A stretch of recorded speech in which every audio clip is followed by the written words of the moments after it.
miên bong xài mình nè nhưng mà ăn chua quạt đấy tay quạt ban cầm bắn tha bong ở lấy mình hiên nực nia sông bay tại chua quạt ôn tăng bị thay cho bạch co sra một bong riêng mỏng sẽ hai tại này nhưng mà hiên đặt chua quạt đấy nhom gì xin á nhom ai tận nó khơi chua quạt này là mà fucking scary cùi khai do mọi người bên tay này nhom có ban bọn này tới đây nhom mà đi chắc là dân bệnh dễ bỏ mát mưa nghe tiền này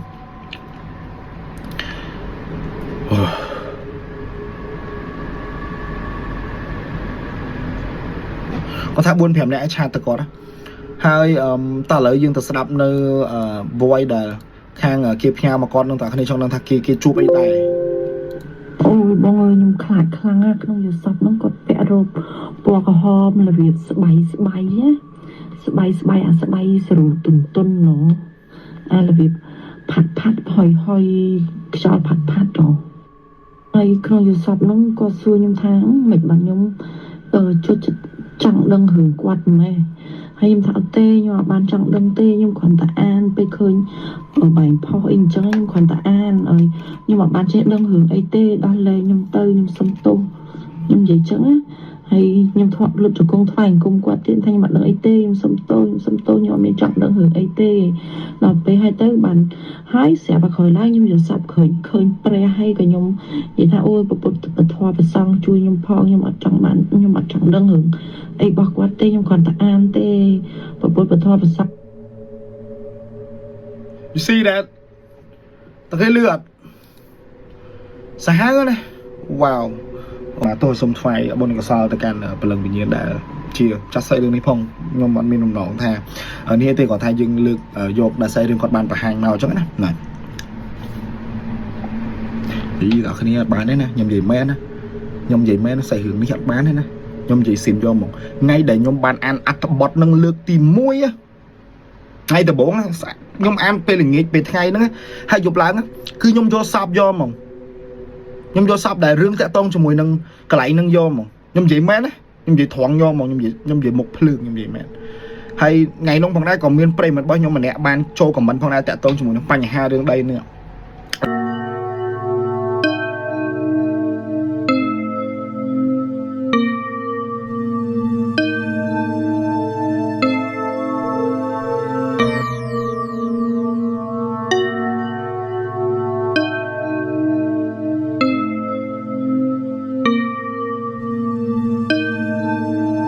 กันไหลสถานในขนมไข่เสียมเรียบได้มาจากสัจเรื่องระบายเยื้องกวาดบานโจลฮ้นจะมวยหนึ่งบัดแพะระบายกวาดปีเนี่ยเซนติดดำใบหนึ่งติ้งยกหนึ่งได้มวยกันไหลนี้หอยโปรมแต่งบานชียิ้มอภิวอดได้มวยนี้เอาคลายเตอร์จีอาชีพกรรมโอตายขนาดตัวมวยคนใต้เอาไว้ได้จำไหลคือเนี่ยมาการสำน้องได้ตัวกลุ่มโรงมวยนี้คือเตยบานพลาดโดปีมันเนี่ยเตยมันเนี่ยโดยมันบานดังมูลเหตุเจจบ้านหนุตีโดยมีเนี่ยมาการสำน้องคลาแถมแต่งบานphương cá ban trâm tay mà sapada tay bẩn nó, hai bậc cố nơi lôi cọ tạt lọp một áo phụ quạt vĩnh, đôi mình ban bình che ampi mua là hết đại vừa ở phụ ký bạn đi sai này cùng rong nụ tì, mà cha đấy tàng bay nè quạt ban trong này pe cù sầm đáy tôm rom tại ai xoay nhớ rốt nơi nè mai ca sầm nón đại promตัวตัวcùng rong rồi bỏ phụ quạt, con tay rương rai mình lỗ nơi tại trời ban cạt lãng, hỏi tham tàng chiên châu từ đó, ca cùng riêng cầm hái nơi ở dụ chỉ vật ở bỏ cam mà có đại vừa ca nơi không ca đặt than nút hỏng đại mà cha phía hôn mà nè đại quạt cò chi mà cha này sạch rương mùi ní quạt cò miên chùm nứa tây lư rương rai rụp mùi chùm nuôn hỏng đại hai quạt cò ban ảnh chơi nới kru cung prom tàng kru trần sái một trút pin nét mớ nơi bà riven này đây mùi ní cài lô miên ở vây mân lõ đại vừa ở papol từ đó ca sang sóng đây cùng rung rồi bỏ quạt con tay chầm lói pi sầm nạ kru khmái rư kru cung chỉ mùi nâng kru trần sái đại ban ảnh chơi một mưa đây mà cả lại níพวกกอดบ้านในใจท่าวิหารไปโดยเฉพาะเมียนเอาไว้พลายสถัดในขนมตีตังมากันไหลนี่หนุเต๋เอาวิโกจีดำบอลละอมวยได้อาจหนึ่งช่วยเอาอาชีพกรรมในกลุ่มร้งได้พวกกอดบ้านเรียบจอมนี้อาจหนึ่งตัวบ้านในเพียบจุกใจผ่องได้บรรทอปีนู้เนี่ยมาการสำนองทำไมเหมือนเนี่ยเซนเตียก็บ้านโจลตัวในกลุ่มร้งมวยนี้หอยโปรมเตียงบรรทอการสร้างซองรอโหดบ้าน30%ในขนมชนำปีปอนมาเพย์ปรามนี่เองคนใต้อากีภัยมวยก็เตยบานเล็บตรบะในการทานมวยนี้เอาไทม์แต่งเฉาะยกอายุชีวิตระบบการมกอมาแนบผ่องได้มันเริ่มแต่เอาไว้ในบานการล้างตื่นเลือการมกอได้บานเพื่อการสตัดในขนมการทานมวยนี้หนุตีคนใต้มาจ้าเพียฮนแต่งใบเนี้ยสดสังแต่จูบเราแต่เชื่อมวยหนึ่งเรื่องรายหนึ่งสมานเหมือนดอล ដូចជាម្ចាស់ភាគហ៊ុនដែលជាម្ចាស់សាច់រឿងបានប្រាប់មកកាន់ពួកយើងនេះគឺគាត់បានជួបប្រទះជាមួយនឹងបញ្ហានៃការសន្លប់បាត់បង់ស្មារតីរយៈពេល8ម៉ោងចំណែកឯម្ចាស់ភាគហ៊ុនទី2ត្រូវបានព្រលឹងវិញ្ញាណសន្ធិដ្ឋទៅកាន់រូបរាងកាយរបស់គាត់ចំណែកឯម្ចាស់ភាគហ៊ុនទី3ក៏ត្រូវបានជួបប្រទះជាមួយនឹងគ្រោះថ្នាក់ចរាចរណ៍ស្ទើរតែឆក់យកអាយុជីវិតរបស់គាត់ផងដែររឿងរ៉ាវគ្រប់យ៉ាងដែលស្ថិតនៅពីក្រោយអ្វីដែលបានកាត់ឡើងស្ថិតនៅក្នុងដីមួយកន្លែងនេះក៏ត្រូវបានលាតត្រដាងស្ថិតនៅក្នុងពេលដែលម្ចាស់សាច់រឿងរបស់យើងបានសន្លប់បាត់បង់ស្មារតីនោះដែលព្រលឹងរបស់គាត់ត្រូវបានដកចេញពីរូបរាងកាយឲ្យធ្វើដំណើរត្រឡប់ទៅកាន់ឆ្នាំ2001ស្របពេលដែលនារីម្នាក់ព្យាយាមបង្ហាញអំពីអ្វីដែលបានកើតឡើងស្ថិតនៅលើទីតាំងនៃដីមួយនេះផងដែរ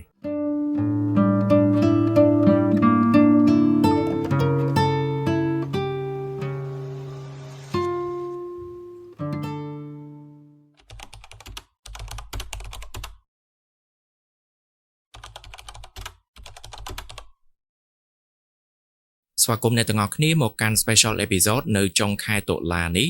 ដែលខ្ញុំគិតថានៅក្នុងខែនេះយើងមានតែ Special Episode តែមួយតែប៉ុណ្ណោះប៉ុន្តែក្រោយពេលដែលប្រិយមិត្តរបស់យើងបានផ្ញើសាច់រឿងមួយនេះហើយវាគឺជាសាច់រឿងមួយដែលមានចំណុចគួរឲ្យចាប់អារម្មណ៍ជាច្រើនអញ្ចឹងខ្ញុំក៏សម្រេចចិត្តថានឹងធ្វើ Special Episode នេះនៅចុងខែសម្រាប់អ្នកទាំងអស់គ្នាតែម្ដងសាច់រឿងដែលយកមកចែករំលែកទៅកាន់អ្នកទាំងអស់គ្នានៅក្នុងថ្ងៃនេះគឺជាសាច់រឿងរបស់ប្រិយមិត្តយើងម្នាក់ដែលមានឈ្មោះថាសៃម៉ាវិនដាដែលគាត់គឺជាម្ចាស់ភាគហ៊ុនម្នាក់ស្ថិតនៅក្នុងចំណោមអ្នកដែលបានទិញដីមួយកន្លែងនេះទាំង3នាក់នោះឯងវីដេអូមួយនេះគឺគ្រាន់តែជាការចែករំលែកនៃសាច់រឿងឬបទពិសោធន៍ព្រឺព្រួចដែលយើងទទួលបានពីប្រិយមិត្តរបស់យើងដើម្បីនឹងចែកជូនទៅកាន់អ្នកទាំងអស់គ្នាជាការកម្សាន្តតែប៉ុណ្ណោះដោយវត្ថុបំណងនៃវីដេអូមួយនេះគឺមិនមែនផលិតឡើងដើម្បីបន្ទោចបង្អាក់ឬក៏ធ្វើឲ្យមានផលប៉ះពាល់ទៅដល់តំបន់ទេសចរណាមួយនៅក្នុងស្រុកនោះទេបើទោះបីជាទីតាំងនៃដីមួយកន្លែងនេះស្ថិតនៅក្នុងខេត្តសៀមរាបក៏ពិតមែនប៉ុន្តែចំពោះទីតាំងជាក់ច្បាស់នៅក្នុងដីមួយកន្លែងនេះគឺយើងមិនបានបង្ហាញស្ថិតនៅក្នុងវីដេអូនោះទេហើយក៏សង្ឃឹមថាអ្នកទាំងអស់គ្នានឹងអធិស្ឋានរាល់កំហុសឆ្គងផងដែរដើម្បីកុំឲ្យអ្នកទាំងអស់គ្នារងចាំយូរដូច្នេះយើងនឹងចូលទៅកាន់សេចក្តីលម្អិតនៃវីដេអូរបស់យើងស្ថិតនៅក្នុងថ្ងៃនេះ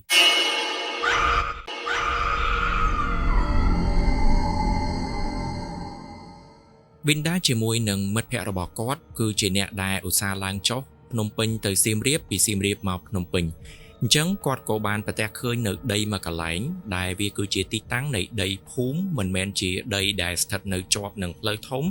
ឬក៏មានចរាចរណ៍មមាញឹកអីនោះទេប៉ុន្តែស្ថិតនៅបរិវេណនៃដីនេះគឺមានទីតាំងដែលបានបើកសន្តាគារឬក៏ផ្ទះសំណាក់ច្រើនគួរសមដែរហើយគាត់បានគិតថាទីតាំងមួយនេះវាជាទីតាំងល្អដែលអាចនឹងបើកអាជីវកម្មពាក់ព័ន្ធជាមួយនឹងវិស័យបដិសណ្ឋារកិច្ចនេះបានអញ្ចឹងគាត់ក៏បានពិភាក្សាជាមួយនឹងមិត្តភ័ក្តិរបស់គាត់ដើម្បីនឹងចូលហ៊ុនគ្នាក្នុងការទិញយកនៅដីមួយកន្លែងនេះដើម្បីនឹងធ្វើជាអូតែលខ្នាតតូចមួយដើម្បីទទួលភ្ញៀវដែលធ្វើដំណើរមកលេងនៅក្នុងខេត្តសៀមរាបនេះឯងពេលវេលាដែលគាត់បានទិញដីមួយកន្លែងនេះគឺស្ថិតនៅចុងឆ្នាំ2021ដើមឆ្នាំ2022ជាពេលវេលាដែលជំងឺ COVID-19 គឺទើបតែស្រាកស្រាននៅក្នុងប្រទេសយើងនៅឡើយនោះទេហើយគាត់បានគិតថាវាអាចជាឱកាសល្អមួយនៅក្នុងការចាប់ផ្ដើមអាជីវកម្មក៏ព្រោះក្រោយពេលដែលការ lockdown នៅក្នុងប្រទេសរបស់យើងត្រូវបានកាត់បន្ថយដូច្នេះចំនួននៃភ្ញៀវទេសចរនៅក្នុងស្រុកប្រកាសជាត្រូវបានកើនឡើងអញ្ចឹងវិស័យបដិសណ្ឋារកិច្ចក៏អាចជាឱកាសមួយនៅក្នុងការចាប់ផ្ដើមនៃជំនួញរបស់ពួកគាត់ផងដែរបើទោះបីជាស្ថិតនៅបរិវេណនៃដីមួយកន្លែងនេះមានអូតែលមានផ្ទះសំណាក់ត្រូវបានបើកដំណើរការអាជីវកម្មតាំងពីមុនពេលដែលគាត់បានចាប់អារម្មណ៍ទៅលើដីមួយកន្លែងនេះប៉ុន្តែពួកគាត់ក៏មានភាពងឿឆ្ងល់ខ្លះដែរថាដីមួយនេះបើសិនបើម្ចាស់ដីអាចសម្អាតឬក៏ឆ្ការព្រៃឆ្ការអីឲ្យបានស្អាតជាងនេះវាអាចនឹងលក់បានស្ថិតនៅក្នុងតម្លៃថ្លៃតែផ្ទុយទៅវិញដីមួយនេះគឺហាក់បីដូចជាគ្មានបាននរណាម្នាក់មកមើលថែទាំនោះទេគឺដូចជាដីទុកចោលអញ្ចឹងគាត់បានគិតថាវាអាចជាឱកាសមួយក្នុងការដែលអាចឲ្យគាត់ទិញនៅដីមួយកន្លែងនេះស្ថិតនៅក្នុងតម្លៃទាបដូច្នេះគាត់ក៏បានប្រញាប់ពិភាក្សាគ្នាដើម្បីរុះរាន់ទៅទិញដីមួយនេះឲ្យបានមុនពេលដែលឈ្មួញផ្សេងបានមកឃើញទីតាំងដែលគួរឲ្យចាប់អារម្មណ៍បែបនេះម្ចាស់នៃដីមួយកន្លែងនេះក៏មានភាពរីករាយផងដែរក្រោយពេលដែលបានដឹងថាពួកគាត់ទាំង3នាក់ចាប់អារម្មណ៍ទៅលើដីរបស់ខ្លួនហើយ ពួកគាត់ដោយសារតែបញ្ញាបញ្ញាប់នៅក្នុងការទិញយកនៅដីមួយកន្លែងនេះខ្លាចគេយកបាត់អញ្ចឹងគាត់ក៏មិនបានសាកសួរអ្នកដែលរស់នៅក្នុងតំបន់អំពីប្រវត្តិនៃដីមួយនេះឲ្យបានច្បាស់លាស់នោះទេបើទោះបីជាស្ថិតនៅក្នុងចំណោមពួកគាត់ទាំង3នាក់មានមិត្តភ័ក្តិរបស់ Vinda ម្នាក់មិនសូវជាមានការជឿជាក់ទៅលើរឿងរ៉ាវអបិយជំនឿក៏ដោយប៉ុន្តែពួកគាត់នៅតែព្យាយាមស្វែងរកនៅគ្រូខ្មែរឬក៏គ្រូចិនសែដើម្បីឲ្យត្រួតពិនិត្យមើលនៃដីមួយកន្លែងនេះមុនពេលដែលការដ្ឋានសាងសង់របស់ពួកគាត់ត្រូវបានចាប់ផ្ដើមគ្រូខ្មែរឬក៏គ្រូហៅក៏បានគុនគូទៅតាមអ្វីដែលជាចំណេះជំនាញរបស់គាត់ហើយគាត់ក៏បានបញ្ជាក់ថាទីតាំងនៃដីមួយនេះគឺពិតជាល្អស័ក្តិសមនៅក្នុងការចាប់ផ្ដើមអាជីវកម្មពិតមែនចំណែកឯគ្រូចិនសែក៏និយាយមិនខុសគ្នានេះផងដែរនោះក៏ជាអ្វីដែលធ្វើឲ្យពួកគាត់កាន់តែចង់ធ្វើឲ្យគម្រោងរបស់ពួកគាត់ទទួលបាននូវភាពជោគជ័យហើយបញ្ញាបញ្ញាប់ដើម្បីនឹងស្វែងរកអ្នកម៉ៅការសំណង់ក្នុងការទទួលយកនៃគម្រោងហូតែលខ្នាតតូចរបស់គាត់ស្ថិតនៅលើដីមួយកន្លែងនេះដើម្បីជាភាពងាយស្រួលនិងការកាត់បន្ថយនៃពេលវេលានៅក្នុងការសាងសង់ដូច្នេះគាត់បានព្យាយាមស្វែងរកនៅអ្នកម៉ៅការសំណង់ស្ថិតនៅក្នុងតំបន់ប៉ុន្តែមិនថាឡើយគាត់ព្យាយាមយ៉ាងណាក៏ដោយក៏ពួកគាត់នៅតែមិនអាចស្វែងរកអ្នកដែលព្រមទទួលគម្រោងសាងសង់ស្ថិតនៅលើដីមួយកន្លែងនេះទេពួកគាត់ក៏មានភាពងឿឆ្ងល់ផងដែរប៉ុន្តែអ្នកម៉ៅការសំណង់ទាំងនោះបានប្រើប្រាស់នៅលេសជាច្រើនដែលពួកគេមិនចង់ទទួលយកនៅគម្រោងដែលស្ថិតនៅលើដីដែលមាននៅក្នុងតំបន់នេះទេក្រោយពេលដែលត្រូវបានបដិសេធម្ដងហើយម្ដងទៀតពីសំណាក់អ្នកម៉ៅការសំណង់នៅក្នុងតំបន់ពួកគាត់បានចំណាយពេលជិត2ឆ្នាំទម្រាំតែអាចស្វែងរកនៅអ្នកដែលទទួលគម្រោងមួយនេះហើយចាប់ផ្ដើមសាងសង់ស្ថិតនៅលើដីដែលគាត់បានទិញនេះផងដែរអ្នកដែលទទួលនៅគម្រោងមួយនេះគឺជាអ្នកម៉ៅការសំណង់ដែលធ្វើដំណើរមកពីតំបន់ដទៃហើយគាត់បានទទួលលុយកក់ពីសំណាក់ម្ចាស់ដីទាំង3នាក់ផងដែរប៉ុន្តែក្រោយពេលដែលចាប់ផ្ដើមការងារបានតែមួយសប្ដាហ៍តែប៉ុណ្ណោះក៏បានបកគលនៅលុយកក់ទាំងប្រមាណទៅឲ្យពួកគាត់ទាំង3នាក់វិញហើយព្រមទាំងបដិសេធនៃគម្រោងមួយនេះដោយអ្នកម៉ៅការសំណង់នោះមិនបាននិយាយប្រាប់អំពីមូលហេតុជាក់ច្បាស់នោះទេដោយគ្រាន់តែបកគលលុយកក់ទៅឲ្យគាត់វិញនិងធ្វើដំណើរចាកចេញVindaជាមួយនឹងមិត្តភ័ក្តិរបស់គាត់មិនសូវជាធ្វើដំណើរទៅកាន់ដីមួយកន្លែងនេះទេនៅក្នុងពេលចាប់ផ្ដើមប៉ុន្តែក្រោយពេលដែលមានបញ្ហាជាមួយនឹងអ្នកម៉ៅការសំណង់ជាបន្តបន្ទាប់ហើយមានភាពរកាំរកុសមិនចេះចប់អញ្ចឹងពួកគាត់ទាំង3នាក់ក៏បានអាសានឹងធ្វើដំណើរទៅកាន់ទីតាំងនៃដីមួយកន្លែងនេះអ្វីដែលធ្វើឲ្យពួកគាត់ទទួលបាននៅអារម្មណ៍ចម្លែកពីសំណាក់ពលរដ្ឋដែលរស់នៅក្នុងតំបន់នេះគឺពួកគេតែងតែប្រើប្រាស់នៅកាសែភ្នែកចម្លែកសម្លឹងមកកាន់ពួកគាត់ដូចជាមានអ្វីមួយកំពុងតែលាក់បាំងដូច្នោះដែរVindaជាមួយនឹងមិត្តភ័ក្តិរបស់គាត់ក៏បានព្យាយាមប្រស្រ័យទាក់ទងជាមួយនឹងពលរដ្ឋដែលរស់នៅក្នុងតំបន់នេះផងដែរក្រែងលោទទួលបានដឹងឮអំពីរឿងរ៉ាវមួយចំនួនពាក់ព័ន្ធជាមួយនឹងដីមួយកន្លែងនេះប៉ុន្តែពួកគេហាក់បីដូចជាមិនចង់និយាយស្ដីនៃអ្វីដែលបានកើតឡើងនៅលើដីមួយកន្លែងនេះទេហើយ Vinda ក៏មិនបានបន្តសួរនាំទៅកាន់ពួកគាត់នោះឡើយបើសិនបើពួកគាត់មិនចង់និយាយដែល Vinda បានគិតថាប្រហែលជាគាត់ជាមួយនឹងមិត្តភ័ក្តិគឺជាចំណូលថ្មីអញ្ចឹងរឿងរ៉ាវមួយចំនួនប្រហែលជាពិបាកនឹងស៊ើបសួរពីសំណាក់ពលរដ្ឋដែលរស់នៅក្នុងតំបន់នេះអ្នកម៉ៅការសំណង់ដែល Vindaជាមួយនឹងមិត្តភ័ក្តិរបស់គាត់អាចស្វែងរកមកទទួលគម្រោងនេះបានជាបន្តបន្ទាប់សុទ្ធសឹងតែជួបប្រទះជាមួយនឹងឧបទ្ទវហេតុមិនល្អត្រូវបានកើតឡើងចំពោះពួកគេផងដែររយៈពេលចុងក្រោយមកនេះគឺអ្នកដែលបានធ្វើការស្ថិតនៅក្នុងទីតាំងនៃដីមួយកន្លែងនោះមានអ្នកខ្លះត្រូវបានជួបឧបទ្ទវហេតុធ្វើឲ្យមានគ្រោះថ្នាក់បាក់ដៃបាក់ជើងហើយអ្នកខ្លះទៀតក៏ត្រូវបានបាត់បង់ជីវិតដោយសារតែជំងឺផងដែរអ្វីដែលបានកើតឡើងជាបន្តបន្ទាប់មកនេះក៏បានធ្វើឲ្យ Vindaជាមួយនឹងមិត្តភ័ក្តិរបស់គាត់មានអារម្មណ៍នឿយណាយនៅក្នុងគម្រោងដែលពួកគាត់បានគិតទុកជាមុន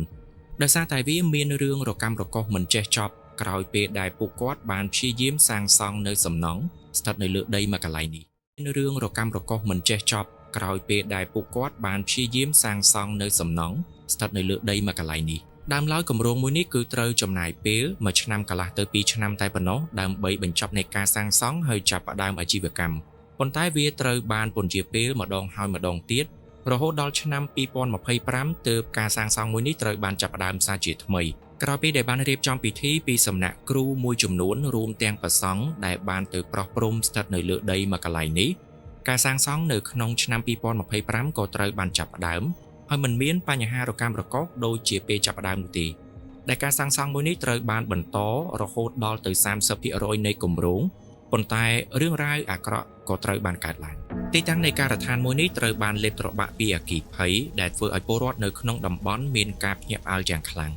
បើទោះបីជាមានការប៉ាន់ស្មានថានេះត្រូវបានផ្ដើមចេញពីការផ្ទុះនៃចរន្តអគ្គិសនីក៏ដោយប៉ុន្តែមូលហេតុជាក់ច្បាស់នៅតែមិនអាចបកស្រាយបានរហូតមកទល់នឹងពេលបច្ចុប្បន្នពីសំណាក់អ្នកម៉ៅការដែលទទួលគម្រោងមួយនេះដូច្នេះនេះក៏បានក្លាយទៅជាបញ្ហាដ៏ធំមួយសម្រាប់ Vinda ជាមួយនឹងមិត្តភ័ក្តិរបស់គាត់ដែលកំពុងតែចាប់ផ្ដើមនៃអាជីវកម្មរបស់ខ្លួនដោយបានចំណាយប្រាក់ដើម្បីទិញនៅដីមួយកន្លែងនេះចំណាយប្រាក់ដើម្បីនឹងសាងសង់នៃគម្រោងអូតែលរបស់ពួកគាត់ហើយមិនទាន់ទទួលបានប្រាក់ចំណូលផងក៏ត្រូវបានអគ្គិភ័យឆាបឆេះបែបនេះជាពិសេសគឺត្រូវឆក់យកអាយុជីវិតរបស់កម្មករម្នាក់ស្ថិតនៅក្នុងការដ្ឋានមួយនេះផងដែរដូច្នេះនោះក៏ជាផ្នែកមួយនៃទំនួលខុសត្រូវរបស់ Vinda ជាមួយនឹងមិត្តភ័ក្តិរបស់គាត់ក្នុងនាមជាម្ចាស់គម្រោងនៃការដ្ឋានមួយនេះអគ្គិភ័យដែលត្រូវបានកាត់ឡើងនេះក៏បានធ្វើឲ្យ Vinda បានជួបប្រទះជាមួយនឹងបញ្ហាសុខភាពហើយព្រមទាំងត្រូវបានបញ្ជូនទៅកាន់មន្ទីរពេទ្យដែល Vinda ត្រូវបានសន្លប់បាត់បង់ស្មារតីរយៈពេល8ម៉ោងផងដែរ Vinda ដែលជាម្ចាស់សាច់រឿងគាត់បានរៀបរាប់ថាស្ថិតនៅក្នុងពេលដែលគាត់បានសន្លប់បាត់បង់ស្មារតីនោះវាហាក់បីដូចជាព្រលឹងរបស់គាត់ត្រូវបានដកចេញពីខ្លួនហើយធ្វើដំណើរត្រឡប់ទៅកាន់បន្ទាត់ពេលវេលាផ្សេងដែលមិនមែនជាពេលវេលាបច្ចុប្បន្នកាលនោះទេដែលគាត់បានបញ្ជាក់ថានោះអាចជាកំឡុងពេលនៃឆ្នាំ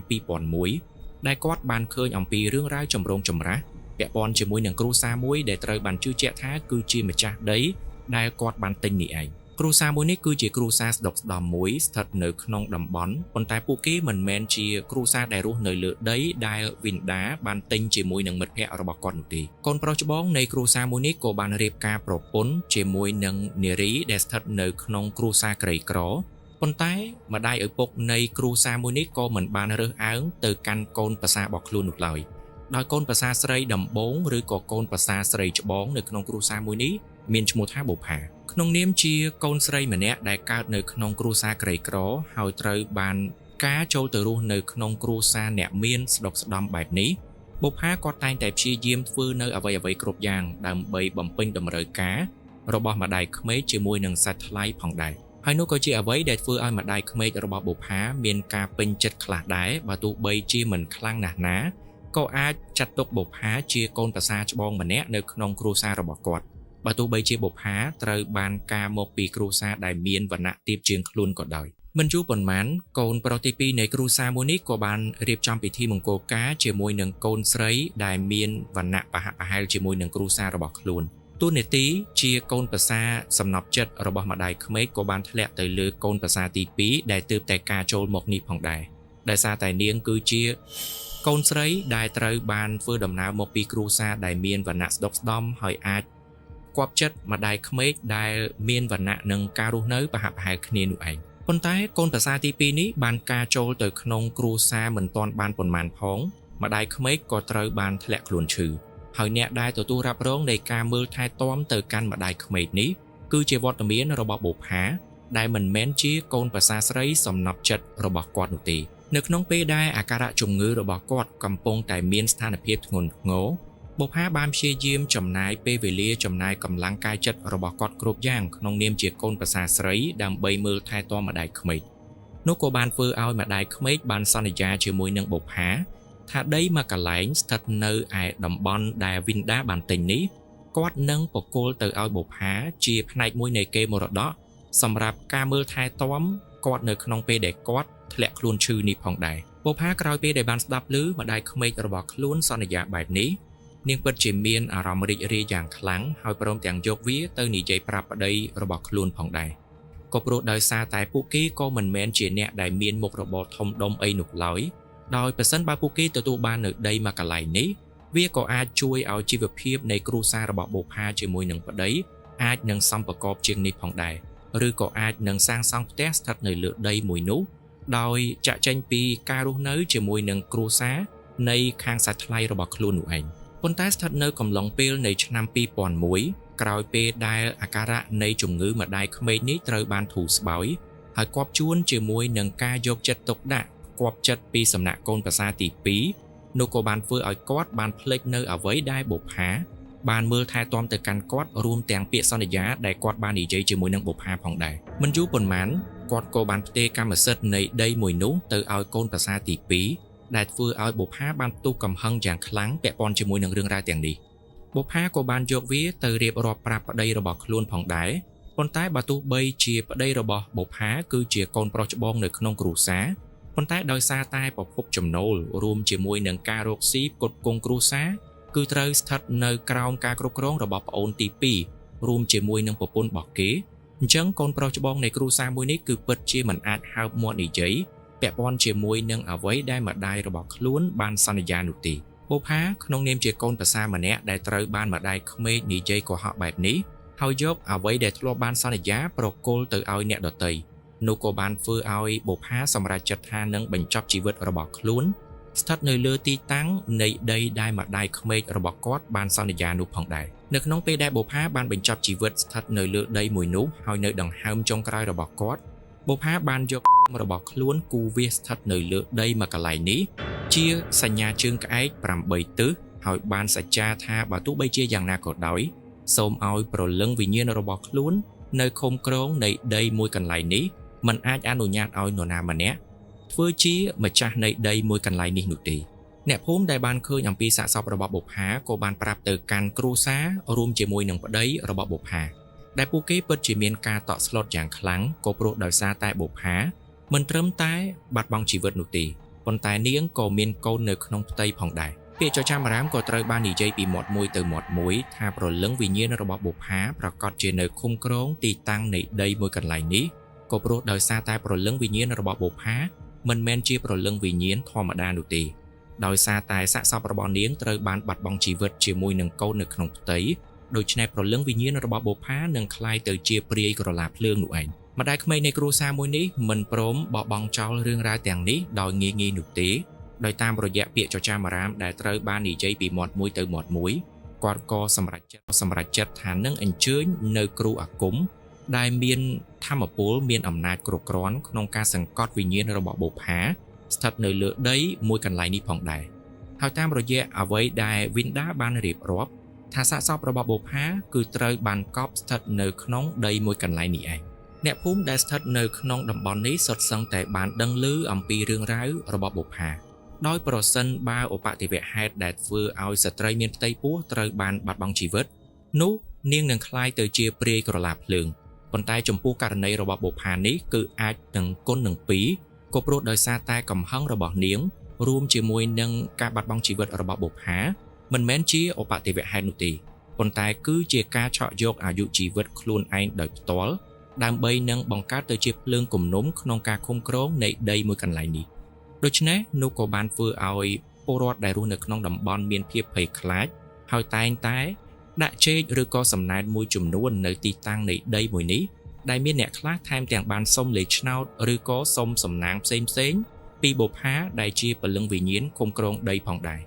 នោះក៏កាន់តែធ្វើឲ្យឥទ្ធិពលព្រមទាំងអំណាចរបស់បុប្ផាដែលជាព្រាយកាឡាភ្លើងនេះកាន់តែមានឥទ្ធិពលរហូតដល់គ្មាននរណាម្នាក់អាចប៉ះពាល់នៅដីមួយកន្លែងនេះបាននោះទេងាយមកនិយាយអំពីវិនដាដែលកំពុងតែឈរសម្លឹងទៅកាន់ព្រឹត្តិការណ៍ដែលបានកើតឡើងនេះ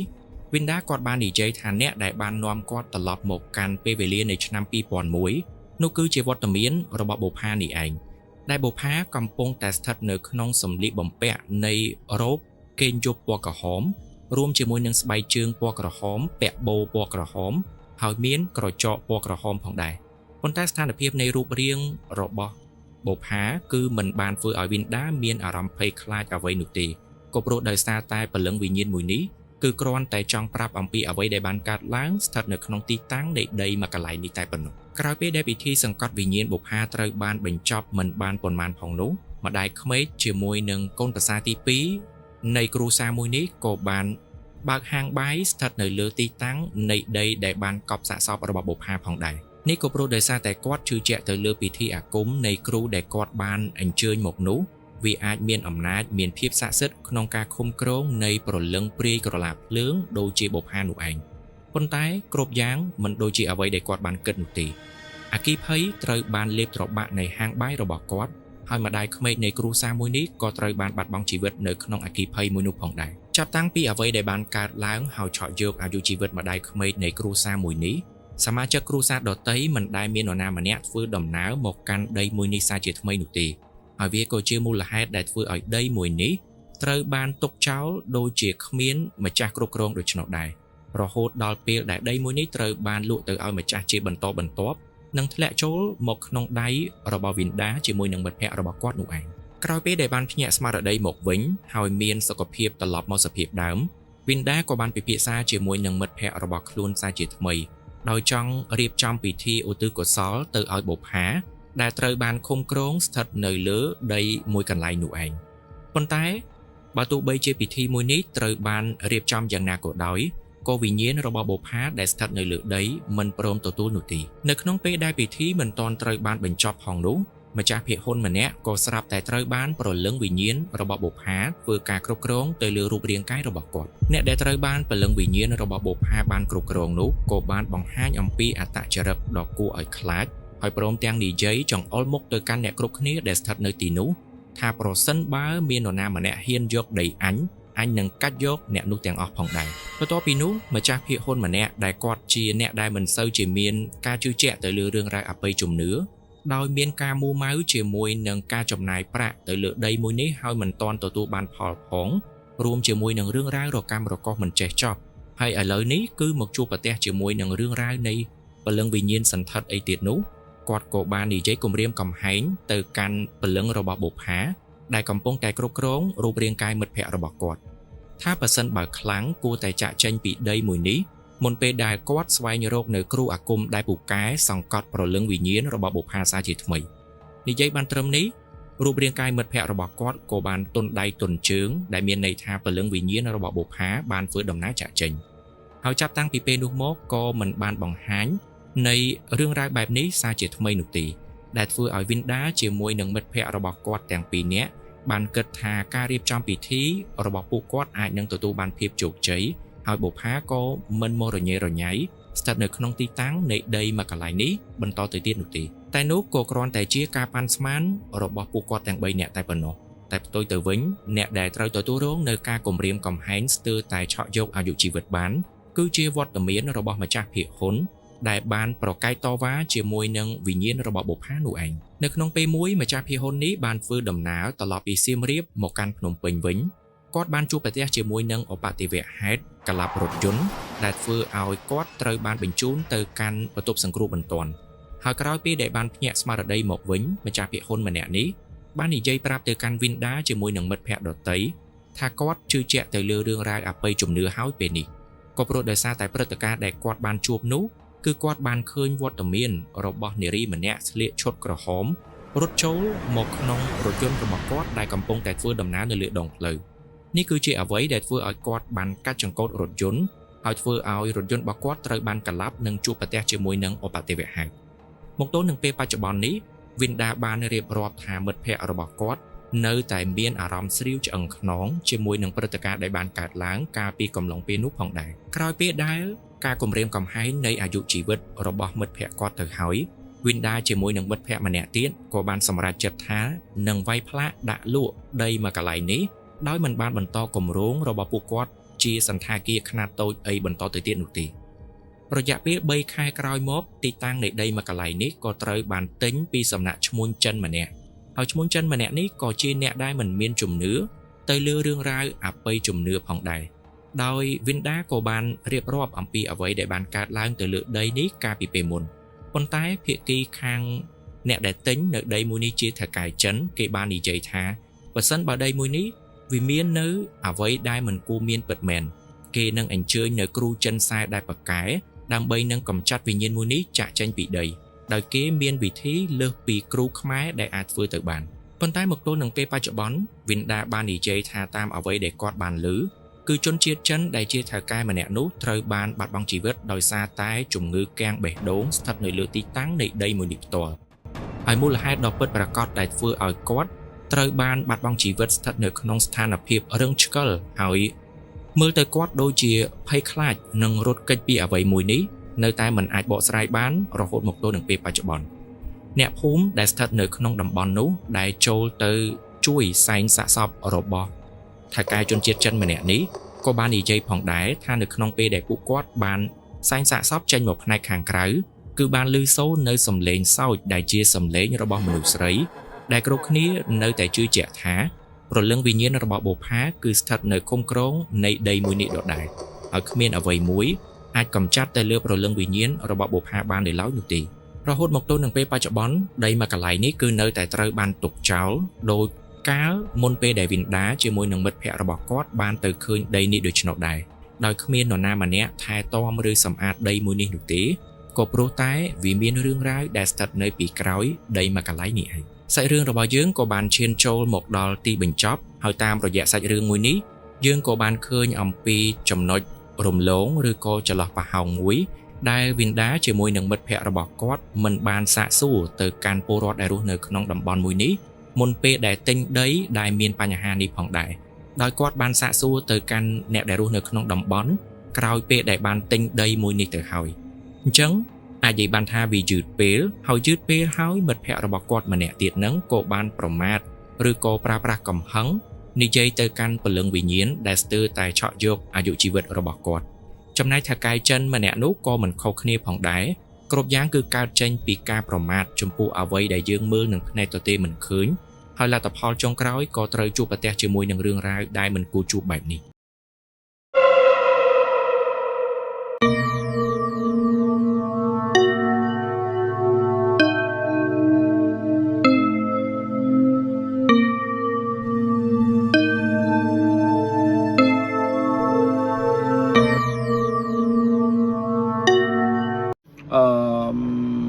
Facebook តែម្ដងណាខ្ញុំនឹងអានពី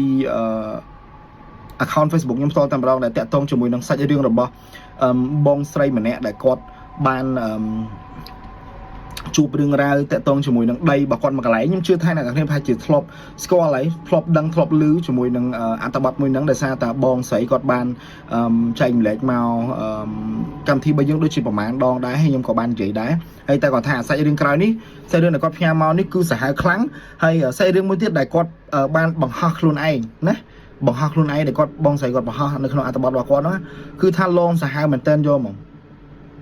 អញ្ចឹងខ្ញុំមិនដឹងថាអ្នកទាំងគ្នាបានអានអត្ថបទនឹងអត់ទេតែនេះអត្ថបទនេះខ្ញុំរកឃើញអត្ថបទហ្នឹងហើយសូឥឡូវតោះយើងចូលទៅដល់សាច់រឿងទី1ដែលខ្ញុំនឹងលើកយកអត្ថបទរបស់គាត់ខ្ញុំមកនិយាយតែម្ដងតែអត្ថបទនេះគាត់មិនមែនចែកលេខមកខ្ញុំគឺគាត់បានបង្ហោះក្នុង Facebook ហើយតែខ្ញុំហ្នឹង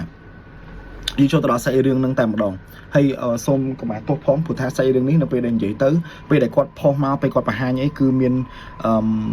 បញ្ហាអីច្រើនណាស់អញ្ចឹងណាយើងតទៅមួយនឹងពលឹងវិញ្ញាណអ្នកដែលគាត់ស្លាប់ទៅអញ្ចឹងណាហ្នឹងហើយអញ្ចឹងខ្ញុំ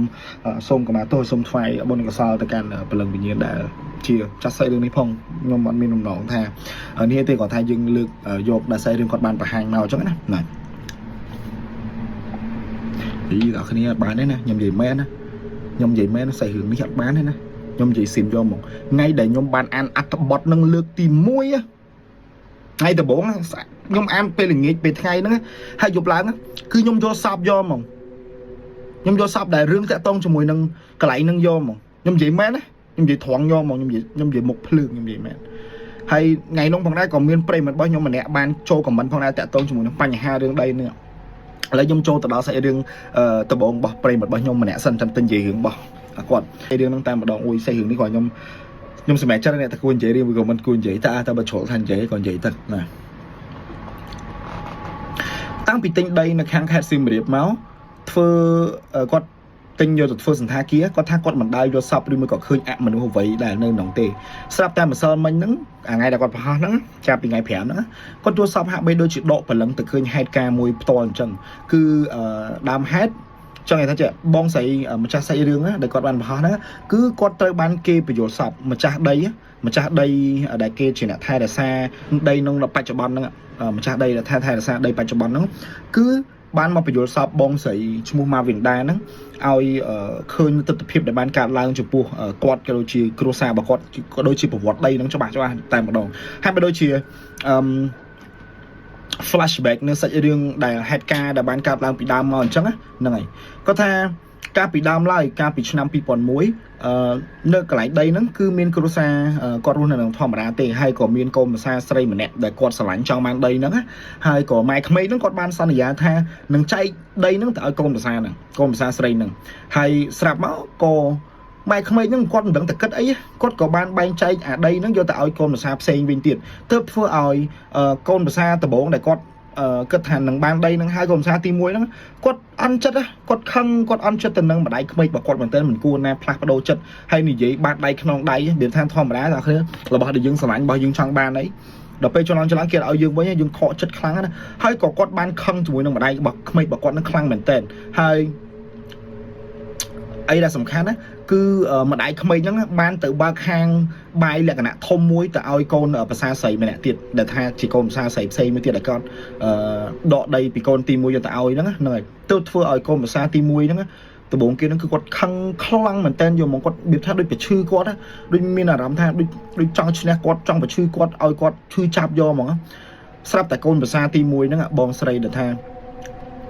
គាត់ជាកូនភាសាទី1ដែលថាម្ដាយនឹងរកឲ្យដីនឹងលើកដំបូងហ្នឹងគឺគាត់បាន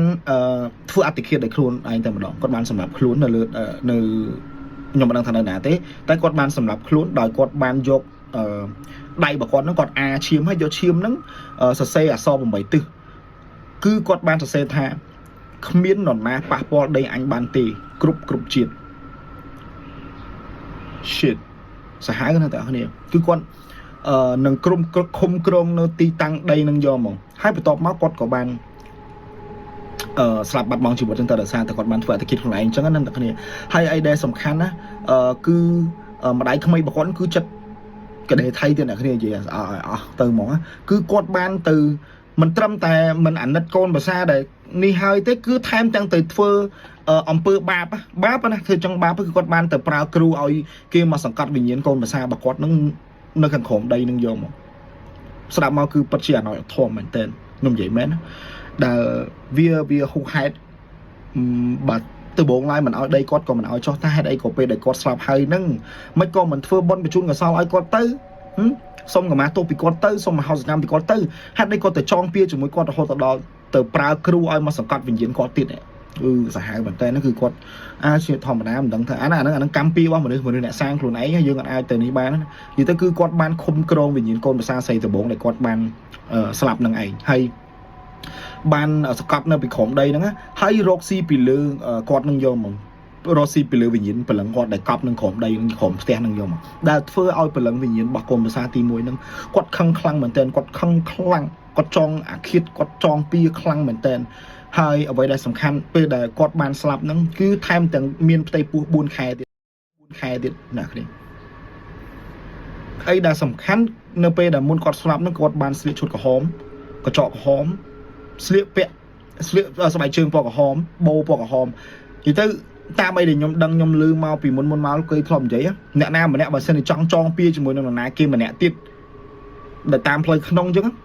គឺសម្រាប់ខ្លួនដោយពាក់ឈុតក្រហមគឺមានន័យថាពោពេញទៅដោយកំហឹងហ្នឹងហើយគឺទៅពោពេញទៅដោយកំហឹងហើយនឹងคล้ายទៅជាព្រលឹងវិញ្ញាណព្រាយសាហាវមែនតើតែម្ដងអញ្ចឹងណាហើយបន្ទាប់ពីនោះមកបន្ទាប់ពីម្ដាយនោះម្ដាយចិត្តខ្ញុំចង់និយាយចង់ថាម្ដាយក្មេកហ្នឹងបន្ទាប់ពីរឿងហ្នឹងកើតឡើងមកបានមករយៈក្រោយមកគាត់មិនបើកអាហាង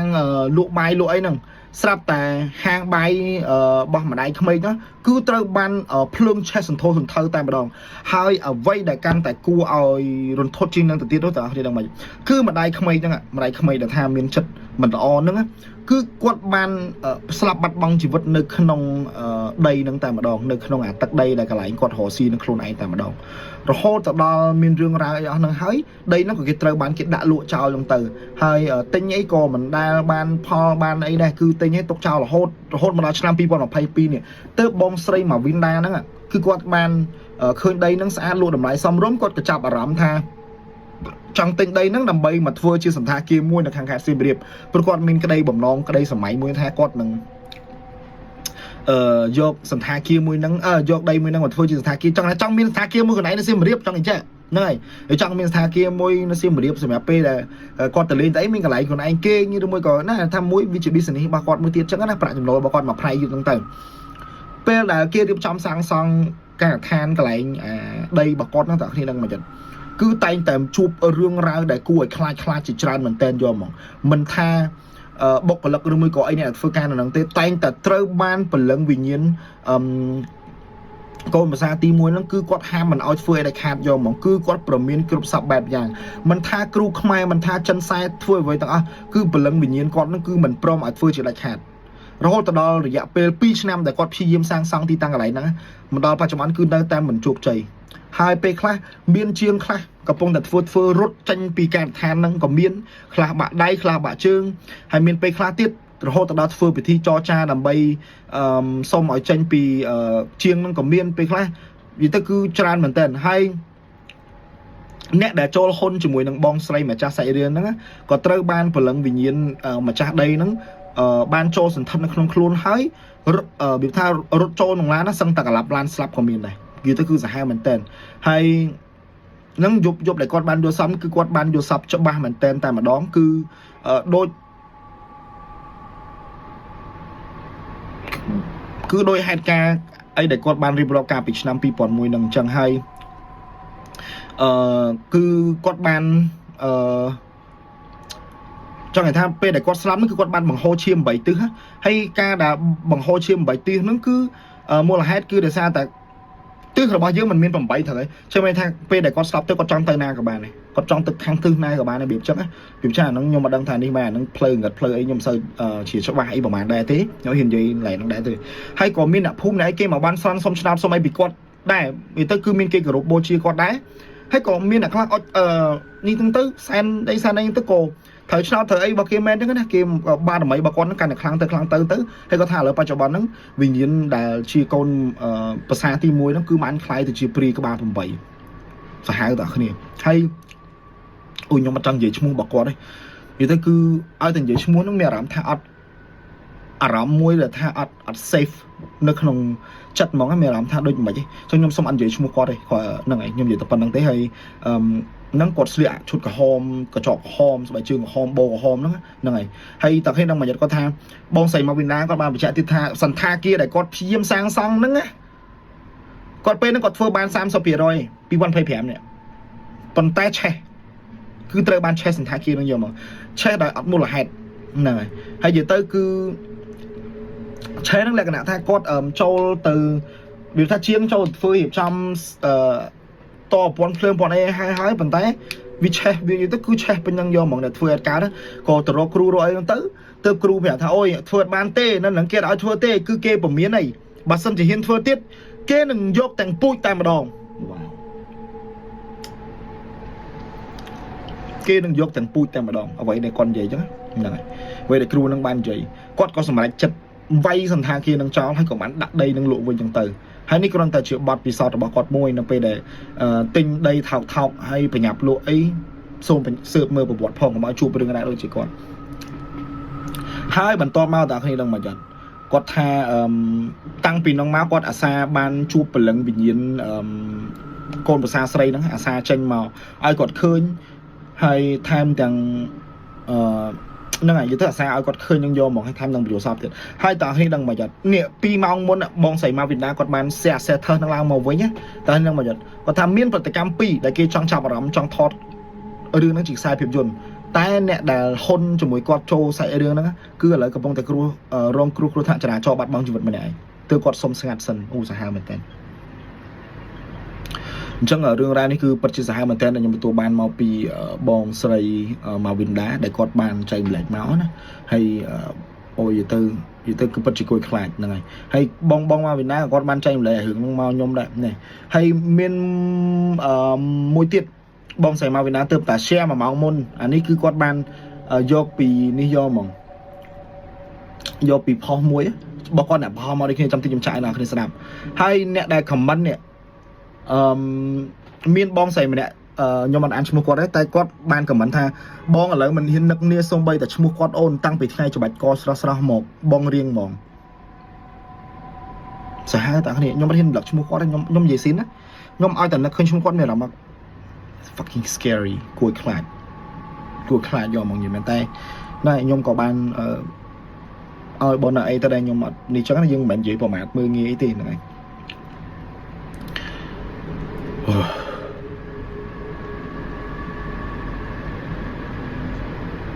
có tháp buôn phèm nè cha tự có đó hai ta lấy dương thật đạp nơi voi đờ khang kia nhau mà con đang ta khi trong đang thạc kia chụp ấy tay អូយបងអើយខ្ញុំខ្លាចខ្លាំងណាស់ក្នុងយល់សពហ្នឹងគាត់ពាក់រ៉ូបពណ៌ក្រហមរបៀបស្បៃណាស្បៃអាស្បៃស្រួលទុនទុនណូអារបៀបផាត់ហុយខ្យល់ផាត់ណូហើយក្នុងយល់សពហ្នឹងគាត់សួរខ្ញុំថាមិនបានខ្ញុំជុតចង់ដឹងរឿងគាត់ម៉េះហើយខ្ញុំថាអត់ទេខ្ញុំអត់បានចង់ដឹងទេខ្ញុំគ្រាន់តែអានពេលឃើញបែងផុសអីអញ្ចឹងខ្ញុំគ្រាន់តែអានហើយខ្ញុំអត់បានចេះដឹងរឿងអីទេដោះលែងខ្ញុំទៅខ្ញុំសុំទោសខ្ញុំនិយាយអញ្ចឹងណាហើយខ្ញុំធ្លាប់លុបជង្គង់ថ្វាយអង្គមគាត់ទៀតថាខ្ញុំអត់ដឹងអីទេខ្ញុំសុំទោសខ្ញុំអត់មានចង់ដឹងរឿងអីទេដល់ពេលហើយទៅបានហើយស្រាប់តែក្រោយឡើងខ្ញុំយល់សប្តិឃើញព្រះហើយក៏ខ្ញុំនិយាយថាអូយពុទ្ធពធប្រសង់ជួយខ្ញុំផងខ្ញុំអត់ចង់ដឹងរឿងអីរបស់គាត់ទេខ្ញុំគ្រាន់តែអានទេពុទ្ធពធប្រសង់ you see that តើគេលឺអត់សាហាវណា wow អូយចង់ខ្ញុំចៅសុំបាត់បាទសិននិយាយប៉ះពាល់ហ្នឹងបាទអូយនិយាយទៅរឿងសាហាវមែនតើហើយហ្នឹងបងមកវិនដាហ្នឹងគាត់គឺជាប្រិមិត្តដែលចែកម្លែកនៅសាច់រឿងការពីអេពីសូតមុនហ្នឹងឯងដែលតាក់ទងជាមួយនឹង condo មួយកន្លែងដែលគាត់ទៅគេងកដោមិត្តភក្តិរបស់គាត់ហើយមិត្តភក្តិរបស់គាត់ហ្នឹងអត់ជឿទៅលើរឿងអបិយជំនឿអីនិយាយប្រមាថគេចុងក្រោយមានខ្មោចពស់ធំមួយនៅ condo ហ្នឹងឡងដែរអាហ្នឹងក៏សាហាវដែរតែគ្នាអាចចូលទៅមើលនៅអេពីសូតមុនបានអេពីសូតទី200ប្រហែលនេះ248យ៉ានៅអាចចូលទៅមើលបានយ៉ានេះគឺសាច់រឿងដែលខ្ញុំចង់លើកយកមកចែកម្លែកតាក់ទងពីបងមកវិនដានឹងយកមកឲ្យបងប្អូនតាគ្នាមើលហើយ